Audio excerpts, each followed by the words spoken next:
Welcome back to the Worldview Minute. I'm Pastor Levi Secord here. And we're going to begin here. We've laid the foundation in creation, that God created everything. He is over everything, that God is above the state. We have to ask ourselves the question, what are God-given rights? What are rights in general? What are human rights? Where do they come from?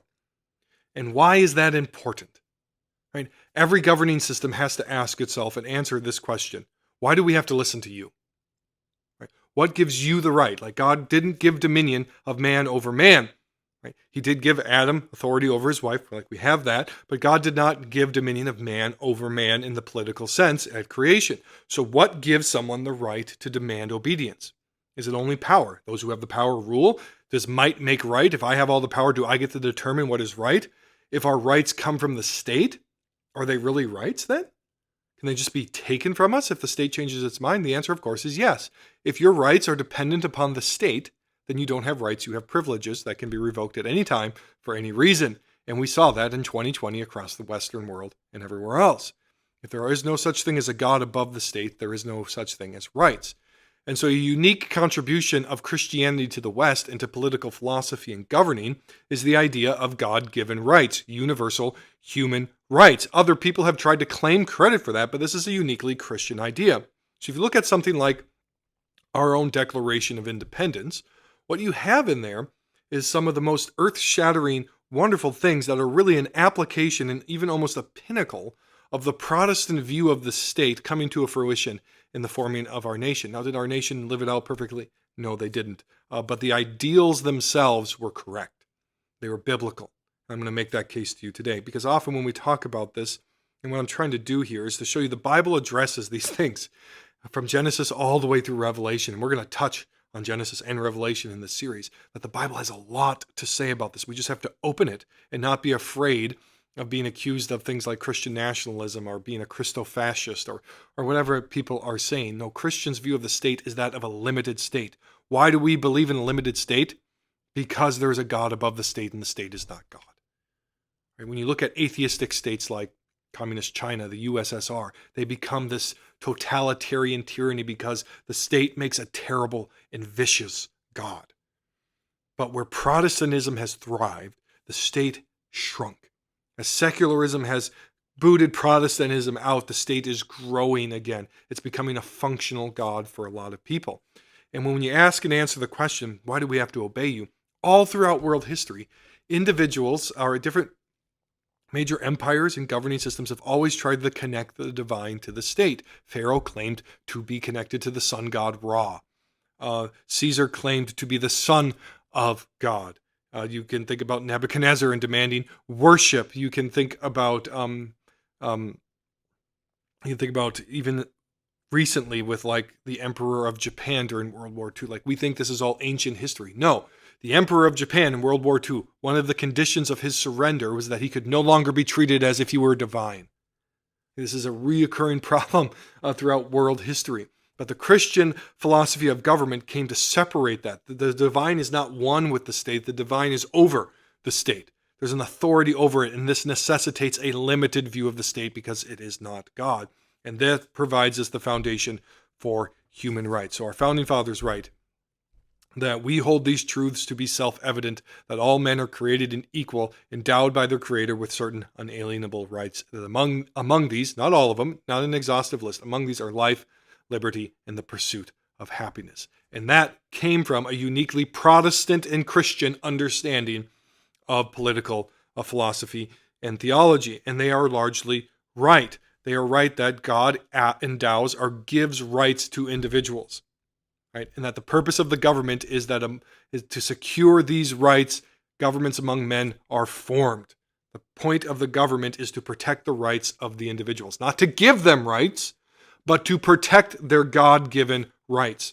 And so when we talk about rights, it begins in this Genesis 1 mentality, that contrary to what our founding fathers say, that this is not a self-evident truth. Right? All throughout world history, there was not an idea of God-given rights. There was not an idea of an inherent equality between man. I'm going to give you a quote here from Tom Holland's book, Dominion.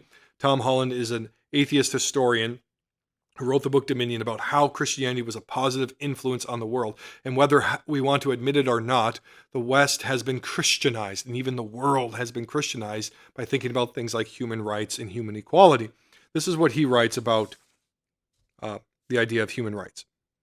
That every human being possessed an equal dignity was not remotely self-evident a truth. A Roman would have laughed at it. The origins of this principle, universal dignity, equality, rights, as Nietzsche had so contemptuously pointed out, lay not in the French Revolution, nor the Declaration of Independence, nor in the Enlightenment, but in the Bible. We have had a hard time recently because there's been a concerted attempt to rewrite history to tell you that Christianity limits freedom, that Christianity is oppressive, then that Christianity had nothing to do with the idea of rights. Historians are looking at this now and they're saying that's absolutely not true. Right? Jefferson cannot write that these truths are self-evident, that you are created equal with everyone else, except for that he is assuming Christianity. The Enlightenment thinkers who talked about universal human rights were borrowing from Christianity. These things are not self-evident. Romans would have laughed at it. Communists laugh at it. Nietzsche laughed at it. Right? He said, no, that's a Christian idea. And Nietzsche, even in his rejection of Christianity, was right. It was Christianity alone that established this foundation for human equality and human rights. It's not the Enlightenment. It's not the Declaration of Independence. It is in the Bible. And in fact, the report goes that originally an earlier draft of the Declaration of Independence said that these things are sacred truths, not self-evident truths. But Benjamin Franklin, for whatever reason, crossed it out and said instead we should say self-evident.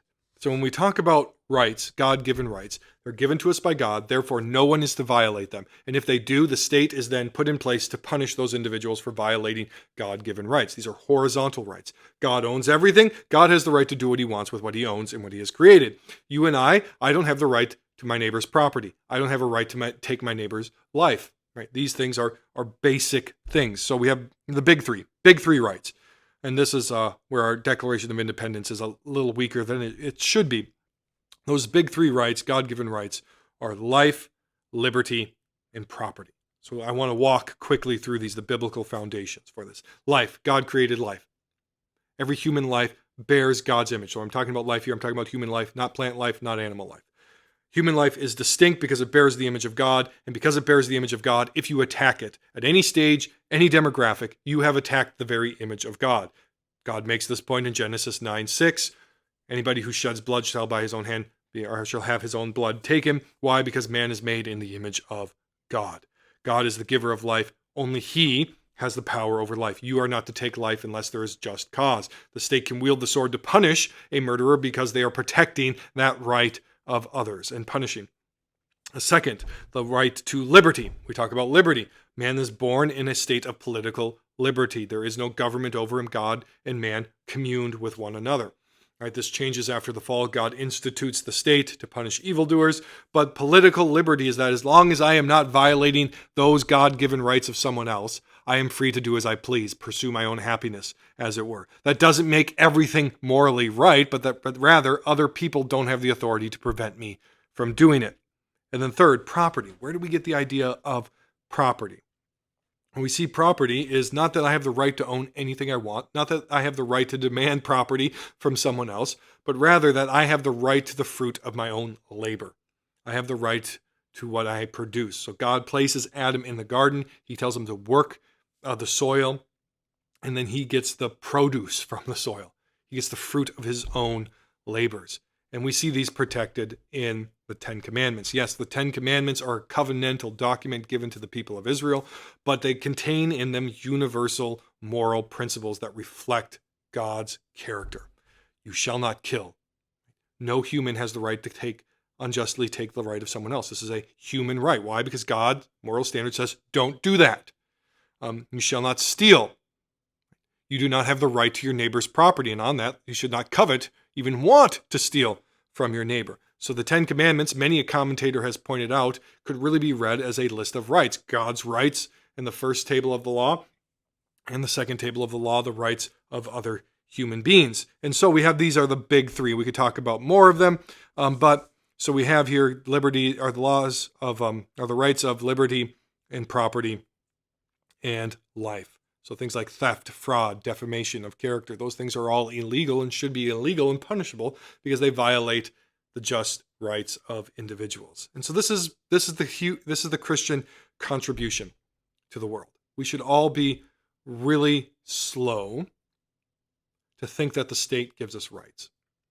If they come from the state, then the state can take them whenever they want. This is a very dangerous philosophy, whether you're a Democrat, Christian, or conservative, Republican, whatever you find yourself in the thing. The idea that an elected official or a tyrant has the right to change your rights whatsoever, that is the natural and inescapable conclusion if there is no God above. God-given rights, let me rephrase that, rights only exist because God gives them. If there is no God to give you rights, then there is no such thing as rights. And I want to end with one final application here. There are a lot of people on the political right today who recognize the need for God for there to be human rights, and that necessitates smaller government. And they want the government to live as if there is a God. There is a standard for how the government should act, but they don't want to live that way themselves. Let me put this very clearly. Many of you see society collapsing. Many of you see this and you're like, this is wrong. They need to live, the government needs to live righteously. It needs to obey these things and recognize its limited things and that there's authority above it. You need to live that way too. Stop your sexual sin. Stop your gluttony. Stop your lust. Stop your covetousness. Stop living for yourself. You want the state to be limited and live as if there is a God above. You need to do it first. You need to do it first. You want political liberty? It is a good thing. It is a gift from God, but it can't come unless we bend the knee to God through Christ. This is a total package. This happened in world history because Christianity was the primary world-shaping force at that point. It is no longer that, at least not in our society. And that only happens, we only return to that when individuals repent and believe in Jesus Christ. And so this is what we're trying to do here, showing how Christianity informs our view of the state and the government. I encourage you to like, comment, and share as we continue to unpack the Christian worldview in this all-important or important realm of life.